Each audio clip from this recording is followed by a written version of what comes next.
मुंबईमध्ये महापौर पदासाठी घोडा अडलेला आहे. मुंबईमध्ये देखील भारतीय जनता पक्ष एकीकडे महापौर पदासाठी तयारी करत असताना दुसऱ्या बाजूला एकनाथ शिंदेच्या शिवसेनेनं देखील तिथं दावा सांगितलेला आहे. जे मुंबईत घडतंय तेच जणू काही महाराष्ट्रातल्या वेगवेगळ्या महानगरपालिकांच्या मध्ये घडतंय.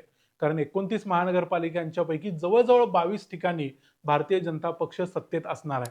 त्यामुळे भारतीय जनता पक्ष आणि महायुती कोल्हापूरमधल्या महानगरपालिकेमध्ये देखील सत्तेत आलेली आहे.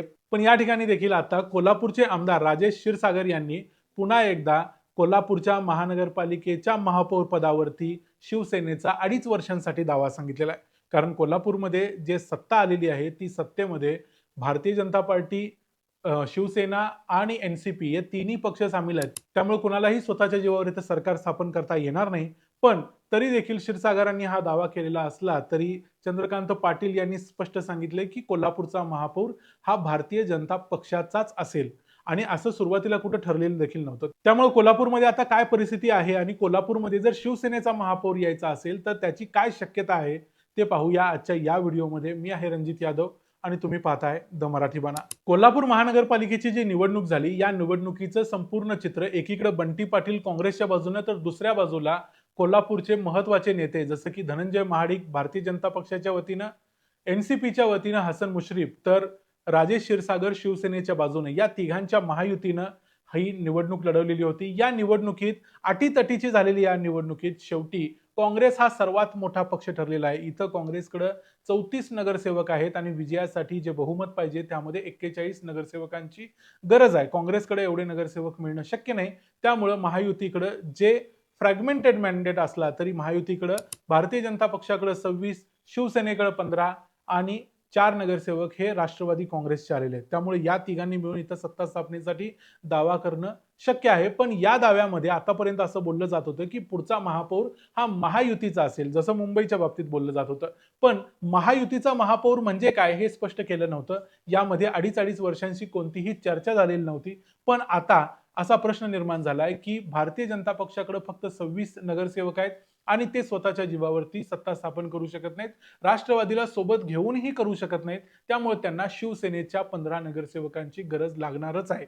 आता चंद्रकांत पाटील म्हणतात की इथला पुढचा महापौर हा भारतीय जनता पक्षाचा असेल, पण राज्य नियोजन मंडळाचे कार्यकारी अध्यक्ष असणारे आणि शिवसेनेचे आमदार राजेश क्षीरसागर म्हणतात की पुढचा महापौर कुणाचाही असला, महायुतीचा जरी असला तरी महायुतीतल्या या 5 वर्षाच्या महापौर पदामध्ये 2.5 वर्षाचा वाटा हा शिवसेनेला म्हणजे शिंदेच्या शिवसेनेला मिळाला पाहिजे. महाराष्ट्रातल्या 29 महानगरपालिकांच्या पैकी जास्तीत जास्त अशा 10 महापालिकांमध्ये भारतीय जनता पक्षाला स्वबळावर म्हणजे स्वतःच्या जीवावरती आपला महापौर बसवता येणार आहे आणि उरलेल्या 12 महानगरपालिकांच्या मध्ये ते महायुतीचा महापौर म्हणून स्वतःचाच महापौर बसवू शकतील. याशिवाय काही महानगरपालिकांमध्ये देखील रस्सीखेच चालू आहे. जसं की कल्याण डोंबिवलीमध्ये देखील भारतीय जनता पक्षाला आपला महापौर करायचा आहे, मुंबईमध्ये देखील करायचा आहे. या सगळ्या शक्यता बघितल्या तर बीजेपीला जिथं जिथं शक्य आहे तिथं सगळीकडे आपला महापौर पाहिजे. शिंदेच्या पक्षाची म्हणजे शिवसेनेची अशी अवस्था आहे की हा 2 नंबरचा पक्ष जरी असला तरी एकूण नगरसेवकांच्या बाबतीत महाराष्ट्रात शिंदेचे 2 नंबरला नगरसेवक दिसत असले तरी भारतीय जनता पक्षाच्या नगरसेवकांच्या पैकी हा आकडा जवळजवळ 3.5 पटींनी कमी आहे. त्यामुळे त्यांना कुठेही स्पष्टपणे बहुमत मिळत नाहीये आणि स्पष्टपणे आपलं सत्ता स्थापन करता येत नाही. त्यामुळे शिंदेची अशी मागणी आहे किंवा एकंदर शिवसेनेची अशी मागणी आहे की थोड्याफार प्रमाणात भारतीय जनता पक्षानं जिथं शक्य तिथं सेटलमेंट केली जावी. मुंबई महापालिकेच्या बदल्यात कोल्हापूरची महानगरपालिका शिंदेंना 2.5 वर्षासाठी मिळावी किंवा मुंबईमध्ये तरी 2.5 वर्षांची मिळावी. कुठंतरी भारतीय जनता पक्ष आणि शिवसेना यांची जिथं जिथं युती होऊ शकते अशा ठिकाणी अशा पद्धतीची सेटलमेंट करून एक प्रकारे कुठल्या ना कुठल्या महानगरपालिकेत शिंदेचा महापौर बसला पाहिजे आणि त्यासाठी त्यांची मागणी आता कोल्हापूरच्या बाबतीत होते. कोल्हापूरमध्ये हे सगळं घडत असलं तरी कोल्हापूरमध्ये फक्त एवढंच काही घडेल आणि महायुतीचा जो काही निर्णय असेल त्याप्रमाणे पुढचा महापौर भाजपचा होईल असंही सांगता येत नाही. कारण कोल्हापूरमध्ये आणखीही काही राजकारण घडू शकतं. यामध्ये भारतीय जनता पक्षाच्या 26 जर वगळल्या तर शिवसेनेकडे 15 आणि काँग्रेसकडे 34 नगरसेवक आहेत आणि भविष्यात जर शिवसेनेनं महापौर पदासाठी आपला उमेदवार उभा केलाच तर त्या परिस्थितीमध्ये सतेज पाटील म्हणजेच बंटी पाटील हे कोल्हापूरचे आमदार त्यांना मदत करू शकतात. काँग्रेसकडे इथं 34 नगरसेवक आहेत. जर तरच्या गोष्टीवर जाहीर बोलता येणार नाही, बॅकडोर चर्चा जाहीर कशी करणार? आज त्याच्यावर मी बोलू शकत नाही. अजूनही कुणीही याबद्दल स्पष्ट पण हे काहीही बोललं नसलं, कुणी किंवा कुणाचंही काही स्टेटमेंट आलेलं नसलं, तरी कोल्हापूरमध्ये ही शक्यता अजिबात नाकारता येत नाही. सतेज पाटील आणि राजेश क्षीरसागर यांचे पूर्वीचे अनेक वर्षांपासूनचे संबंध बघता हे गणित देखील कोल्हापुरात शक्य आहे. आणि या निवडणुकीची आणखी एक बाजू अशी आहे, की या निवडणुकीत राजेश क्षीरसागर यांचे पुत्र ऋतुराज क्षीरसागर हे देखील नगरसेवक म्हणून निवडून आलेले आहेत. त्यामुळं जर ऋतुराज क्षीरसागर जर कोल्हापूरचे महापौर होत असतील, तर त्या परिस्थितीमध्ये राजेश क्षीरसागर जे काही गणित जमवायला लागेल ते जमवू शकतात. त्यामुळे या शक्यता देखील नाकारता येत नाहीत. कोल्हापूर बरोबरच महाराष्ट्रातल्या कोणत्याही महानगरपालिकेची जी महापौर पदाचं आरक्षण आहे ते अजूनही जाहीर झालेलं नाही आहे. त्यामुळे अजूनही कोण महापौर होईल हे सांगता येत नाही. पण भारतीय जनता पक्षाच्या वतीनं रूपाराणी निकम, माधुरी नकाते यांची नावं आघाडीवर आहेत.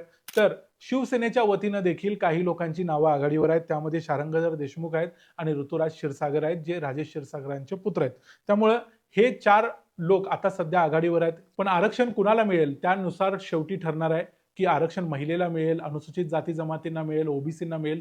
त्यानुसार मग महापौर पद ठरवलं जाईल. पण सध्या तरी एक परिस्थिती निर्माण झाली आहे. त्यावरून असं लक्षात येते, की शिवसेना कोल्हापूरचा आपला दावा सहजासहजी सोडणार नाही. शिवसेनेला कुठे ना कुठे काही ना काही ॲडजस्टमेंट करून भारतीय जनता पक्षाला द्यावी लागेल. सध्या चंद्रकांत पाटलांनी अशी कोणतीही शक्यता नाकारलेली आहे. ते म्हणतात, की कोल्हापूरचा महापौर 5 वर्षांसाठी बीजेपीचाच असेल. पण येणाऱ्या परिस्थितीमध्ये काय होऊ शकतं, महाराष्ट्रात काय काय घडामोडी मागच्या 5 वर्षात घडलेल्या आहेत त्या सगळ्या बघितल्या, तर येणाऱ्या काळातही तशाच घडामोडी घडल्या तर आश्चर्य वाटायचं कारण नाही. त्यामुळे कोल्हापूरमध्ये काय होतं याच्याकडे आपलं लक्ष राहील. तुर्ता तिथंच थांबूया. कोल्हापूरमध्ये कोणाचा महापौर व्हावा आणि महापौर पदासाठी तुम्हाला काय वाटतं, कोण महापौर पदासाठी लायक आहे आणि कुणाला महापौर पद मिळू शकतं, या दोन्ही गोष्टी तुम्ही आम्हाला कमेंट्समध्ये सांगा. व्हिडिओ आवडला असेल तर व्हिडिओला लाईक करा, चॅनलला सबस्क्राईब करा. पुन्हा भेटू पुढच्या व्हिडिओमध्ये. तोपर्यंत पाहत राहा द मराठी बाणा. जय हिंद, जय महाराष्ट्र.